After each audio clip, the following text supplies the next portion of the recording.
ಈಗ ಲಕ್ಷ್ಮೀ ಸಿದ್ದಯ್ಯ ಅವರು ಅಂದ್ರೆ ಅವ್ರ ಪ್ರಭಾವ ಬಳಸಿ ಈ ತರ ಆಗ್ತಿದ್ಯಾ ಹೇಗೆ ಮತ್ತೆ ಅವ್ರ ನಟಿ ಅನ್ನೋಂಥದ್ದು ನಿಮ್ಗೆ ಅಲ್ಲಿ ಗೊತ್ತಾಗ್ಲಿಲ್ವಾ? ಆ ಘಟನೆ ಟೈಮಲ್ಲಿ ಅವ್ರು ಏನ್ ಮಾತಾಡಿದ್ರು ಅನ್ನೋಂಥದ್ದು ಹೇಳಿ. ಸರ್ ಸ್ಟೇಷನ್ಗೆ ಹೋದ್ಮೇಲೆ ನಮಗೆ ಗೊತ್ತಾಯಿತು ಅವರು ಒಂದು ಸೀರಿಯಲ್ ಆ್ಯಕ್ಟರ್ ಅಂತ. ಯಾವಾಗ ನಾವು ಕಂಪ್ಲೇಂಟ್ ಫೈಲ್ ಮಾಡ್ತಿದ್ದೋ ಅವಾಗಲೇ ಗೊತ್ತಾಯಿತು ಲಕ್ಷ್ಮಿ ಆ್ಯಕ್ಟರ್ ಅವರು. ಅದವರೆಗೂ ನಮ್ಗೆ ಗೊತ್ತಿರಲಿಲ್ಲ. ಸೊ ಮೇ ಬಿ ಇನ್ಫ್ಲೂಯೆನ್ಸಿಂದ ನಡೀದಿರ್ಬೋದು. ಯಾಕಂದ್ರೆ 3 ಮಂತ್ಸಿಂದ ಚಾರ್ಜ್ ಶೀಟ್ ಕೂಡ ಅವ್ರ ಮೇಲೆ ಫೈಲ್ ಮಾಡಿಲ್ಲ. ಮಾಡ್ತೀವಮ್ಮ ಹೋಗಿ, ಬೆಳಗ್ಗೆ ಹೋದ್ರೆ 11 o'clock ಹೋದ್ರೆ 8:30 ಮನೆಗೆ ಬರ್ತೀವಿ ಸರ್. ಡೈಲಿ ನಾವೇ ಅಕ್ಯೂಸ್ ಥರ ಹೋಗ್ಬಿಟ್ಟು ಸ್ಟೇಷನಲ್ಲಿ ಕೂರಿಸ್ಬಿಟ್ಟು ಬರ್ತಿದ್ದೀವಿ ಸರ್. ಹೋಗಿ ಸ್ಟೇಷನ್ಗೆ ಬರಬೇಡಿ ಹೋಗಿ ಅಂತ ನಮ್ಮನ್ನೇ ಕಳಿಸ್ತವ್ರೆ ಹೊತ್ತು ಅವರಂತೂ ಏನು ಆ್ಯಕ್ಷನ್ ತೊಗೊಂಡಿಲ್ಲ. ನಾವು ಫೋನ್ ಮಾಡ್ತೀವಿ ಹೋಗಮ್ಮ ಅಂತ ನಮ್ಮ ಮೇಲೇ ಒಂಥರ ರೂಡಾಗಿ ಮಾತಾಡಿ ಕಳಿಸ್ತವ್ರೆ. ಓಕೆ, ಈಗ ನೀವು ಅವತ್ತು ಗಲಾಟೆ ಆಯ್ತು, ಆಗಿದ ತಕ್ಷಣ ಇಮಿಡಿಯೇಟ್ ಆಗಿ ಅವ್ರ ಜೊತೆ ಮಾತುಕತೆ ನಡೀತು. ಬಟ್ ನಿಮ್ಮ ಫೋನನ್ನ ಯಾವಾಗ ಕಿತ್ಕೊಂಡ್ರು, ಯಾಕೆ, ಏನು ಅನ್ನುವಂಥದ್ದು? ಆನ್ ದ ಸ್ಪಾಟಲ್ಲಿ ಕಿತ್ಕೊಂಡು. ಯಾಕೆ ಕಿತ್ಕೊಂಡ್ರೆ ಅಂತ ಪ್ರತಿ ಒಂದು ಪ್ರೂಫ್ ಆ ಲೇಡಿ ಅಲ್ಲೇ ಮಾಡಿದ್ರಿಂದ ಅವ್ರು ಏನು ಕೆಟ್ಟದಾಗ ಮಾತಾಡಿದ್ರು ಅದೆಲ್ಲ ಅಕ್ಕ ಫೋನಲ್ಲಿ ಇದೆ ಸರ್. ಅಕ್ಕ ಫೋನಲ್ಲಿ ಇದ್ದಿದ್ದಕ್ಕೆ ಎಲ್ಲಿ ಆ ರೆಕಾರ್ಡೆಲ್ಲ ನಾವು ಮೀನ್ಸ್ ಕೊಟ್ಬಿಡ್ತೀವಿ, ಸೋಷಿಯಲಲ್ಲಿ ವೈರಲ್ ಮಾಡಿಬಿಡ್ತೀವಿ ಅಂತ ಅವ್ರು ಇದ್ಕೊಂಡು ಈ ಥರ ಮಾಡೋರೆ. ಫೋನಿಗೆ ಕಿತ್ಕೊಂಡು ಹೋಗಿದ್ದಾರೆ ಸರ್. ಫೋನ್ದು IMI ನಂಬರು ಕೊಟ್ಟಿದ್ದೀವಿ ಟ್ರೇಸ್ ಮಾಡಿ ಅಂತ, ಅದು ಆ್ಯಕ್ಷನ್ ತೊಗೊಂಡಿಲ್ಲ. ಮಾಡ್ತಿದ್ದೀವಿ ಅಂತಾರೆ. ಈಗ ಸ್ಟೇಷನ್ಗೆ ಹೋದ್ರೆ ಕಂಪ್ಲೇಂಟ್ ವಾಪಸ್ ತಗೊಳ್ಳಿ ಅಂತ ಹೇಳ್ತಾ ಇದಾರೆ. ಸೊ ಬಟ್ ಅವ್ರನ್ನ ಕರೆಸಿ ಮಾತನಾಡುವಂತ ಮಾತುಕತೆ ಏನಾರು ಆಯ್ತಾ, ಅಥವಾ ಅವ್ರ ಕಡೆಯಲ್ಲಿ ಅವ್ರು ಯಾರಾದ್ರೂ ನಿಮ್ಗೆ ಮಾತಾಡಿದ್ರ? ಜೊತೆಗೆ ನೀವು ಈ ಘಟನೆ ಆದ್ಮೇಲೆ ಅವ್ರನ್ನ ಏನಾದ್ರು ಸಂಪರ್ಕ ಮಾಡಿ ಮಾತಾಡುವಂತ ಪ್ರಯತ್ನಗಳು ಆಯ್ತಾ ಅನ್ನುವಂಥದ್ದು? ಇಲ್ಲ ಸರ್, ಏನೂ ಮಾಡಿಲ್ಲ ಸರ್. ಏನು ಅವ್ರನ್ನ ಕರೆಸಿಲ್ಲ, ಅವ್ರು ನಮ್ಮನ್ನ ಕಾಂಟ್ಯಾಕ್ಟ್ ಮಾಡೋಕ್ಕೆ ಟ್ರೈ ಮಾಡಿಲ್ಲ, ಏನೂ ಮಾಡಿಲ್ಲ.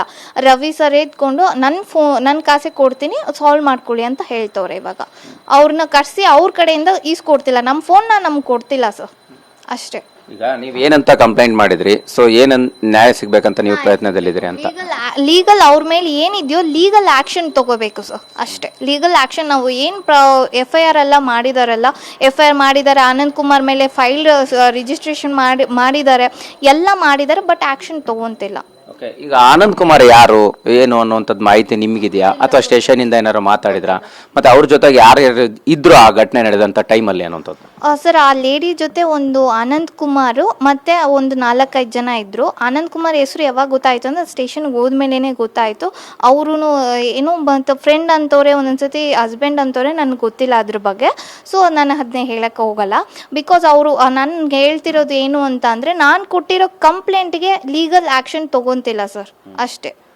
ಈಗ 3 ತಿಂಗಳು ಕೂಡ ಆಯ್ತು, ಇನ್ನೂ ಕೂಡ ಆಕ್ಷನ್ ಆಗಿಲ್ಲ. ಸೊ ಏನು ನೀವು ನಿರ್ಧಾರ ಮಾಡಿದ್ರಿ, ಏನು ನಡೆ ನಿಮ್ದು ಅನ್ನುವಂಥದ್ದು? ಸರ್, ನಾನು ವುಮೆನ್ಸ್ ವೆಲ್ಫೇರ್ಗೂ ಹೋಗಿದ್ದೀನಿ, ಕಂಪ್ಲೇಂಟ್ ಕೊಟ್ಟಿದ್ದೀನಿ. ಮತ್ತು ವುಮೆನ್ಸ್ ಕಮಿಷನ್ಗೂ ಹೋಗಿ ಕಂಪ್ಲೇಂಟ್ ಕೊಟ್ಟಿದ್ದೀನಿ. ಅದರಿಂದ ಲೆಟರು ತೊಗೊಬಂದು ಸ್ಟೇಷನ್ ಹತ್ರ ಸಬ್ಮಿಟ್ ಮಾಡಿದ್ದೀನಿ. ಅದಕ್ಕೂ ಏನೂ ರಿಪ್ಲೈ ಆ್ಯಕ್ಷನ್ ತೊಗೊತಿಲ್ಲ ಸರ್. ಯಾವ ಸ್ಥಳದಲ್ಲಿ ಘಟನೆ ಆಯ್ತು ಎಕ್ಸಾಕ್ಟ್ ಆಗಿ? Metro, Jnanabharathi metro station. ಆ ವಿಡಿಯೋನು ಸಬ್ಮಿಟ್ ಮಾಡಿದ್ದೀನಿ, ಫೋಟೋಸು ಎಲ್ಲ ಸಬ್ಮಿಟ್ ಮಾಡಿದ್ದೀನಿ ಸರ್. ನಿಮ್ಮ ಫೋನನ್ನೇ ಅಂದ್ರೆ ನೀವು ಶೂಟ್ ಮಾಡಿದ್ರ, ವಿಡಿಯೋ ಇತ್ತು ಅನ್ನೋ ಕಾರಣಕ್ಕೆ ಕಿತ್ಕೊಂಡಿರೋಂಥದ್ದು? ಬೇರೆ ಏನಾರು ಏನಾರು ಮಾತಾಡಿದ್ರ, ಹೇಗೆ ಮಾತುಕತೆ ಆಯ್ತಾ? ಇಲ್ಲ, ಆ ಥರ ಏನಿಲ್ಲ. ಆ ವಿಡಿಯೋ ಮಾಡಿದ್ದೀವಿ ಅಲ್ವಾ ಆ ಫೋನಲ್ಲಿ, ಸೊ ಅದಕ್ಕೋಸ್ಕರನೇ ಕಿತ್ಕೊಂಡು ಹೋಗಿರೋದು ಸರ್. ಈಗ ಪೊಲೀಸರು ಯಾಕೆ ಡಿಲೇ ಮಾಡ್ತಾ ಇದ್ದಾರೆ ಅಂದ್ರೆ ಏನು ಹೇಳಿ? ಮೇ ಬಿ ಇನ್ಫ್ಲೂಯೆನ್ಸ್ ಅಂತ ಮೇ ಬಿ ಅನ್ಸುತ್ತೆ ಸರ್.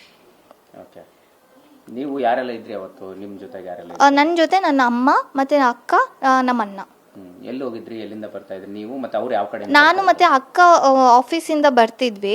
ಮತ್ತು ಆನ್ ದ ಸ್ಪಾಟ್ ಜಗಳ ಆದಮೇಲೆ ನನಗೂ ಸ್ಪಾಟಿಗೆ ಈ ಥರ ಹೊಡೆದು ಎಲ್ಲ ಮಾಡಿದ್ದಕ್ಕೆ ನನಗೂ ಅಕ್ಕಗೂ ಮ್ಯಾನೇಜ್ ಮಾಡೋಕ್ಕಾಗಿಲ್ಲ. ಬಿಕಾಸ್ ಅವ್ರ ಕಡೆ ಬರ್ತಿದ್ರು. ಸೊ ನಾನು ತಕ್ಷಣ ನನ್ನ ಅಮ್ಮನ ಮತ್ತು ಅಣ್ಣನ ಕರ್ಸ್ಕೊಂಡೆ ಆನ್ ದ ಸ್ಪಾಟ್. ಆ ಅಣ್ಣನೇ ವಿಡಿಯೋ ಮಾಡ್ಕೊಂಡಿದ್ದು ಲಾಸ್ಟಲ್ಲಿ ಅಣ್ಣ ಫೋನಲ್ಲಿ. ಫೈನಲಿ ಅವರು ಅಂದ್ರೆ ಈಗ ಕಂಪ್ಲೇಂಟ್ ವಾಪಸ್ ತಗೊಳ್ಳಿ ಅಂತ ಕೇಳ್ತಾ ಇದ್ದಾರೆ. ಬಟ್ ನೀವು ಏನ್ ಮಾಡ್ಬೇಕು, ನಿಮ್ಗೆ ಏನು ಆಗ್ಬೇಕು ಅನ್ನುವಂಥ ನಿರ್ಧಾರ ಇದೆ ಅನ್ನುವಂಥದ್ದು. ಮತ್ತೆ ಅವ್ರನ್ನ ಏನಾದ್ರು ನಿಮ್ಮ ಕುಟುಂಬದವ್ರು ಯಾರಾದ್ರು ಅವ್ರನ್ನ ಸಂಪರ್ಕ ಮಾಡುವಂಥದ್ದು, ಲಕ್ಷ್ಮೀ ಸಿದ್ದಯ್ಯ ಅವ್ರನ್ನ ಮತ್ತೆ ಅವ್ರ ಕಡೆ ಎಲ್ಲ ಸಂಪರ್ಕ ಮಾಡುವಂಥ ಕೆಲಸ ಆಯ್ತಾ ಅನ್ನುವಂಥದ್ದು? ಇಲ್ಲ ಸರ್, ಆ ಥರ ಏನು ಕಾಂಟ್ಯಾಕ್ಟ್ ನಾವು ಮಾಡಿಲ್ಲ. ನಾವು ಲೀಗಲ್ ಆಗೇ ಹೋಗ್ತಿದ್ವಿ. ಬಿಕಾಸ್ ನಮ್ಮ ಲೀಗಲ್ ಆಗೇ, ಯಾಕಂದರೆ ನಮ್ಗೆ ಅನ್ಯಾಯ ನಡೆದಿದೆ. ಸೊ ಅದು ಲೀಗಲ್ ಆಗೇ ಹೋಗ್ತೀವಿ ಸರ್ ನಾವು. ಆ ಲೀಗಲ್ ಆ್ಯಕ್ಷನ್ ಅವ್ರು ತೊಗೋಬೇಕು ರವಿ ಸರ್. ಅದೇನಿದೆಯೋ ನಮ್ಮ ಫೋನ್ ವಾಪಸ್ ಮಾಡೋಕ್ಕೆ ಹೇಳಿ ಸರ್. ಅವ್ರ ಕಡೆಯಿಂದ ಫೋನ್ ತೊಗೊಬಂದು ನಮ್ಗೆ ಕೊಡೋಕ್ಕೆ ಹೇಳಿ. ಮತ್ತು ನನಗೆ ಮೆಡಿಕಲ್ದು ಮತ್ತು ನನ್ನ ಗಾಡಿ ಡ್ಯಾಮೇಜ್ದು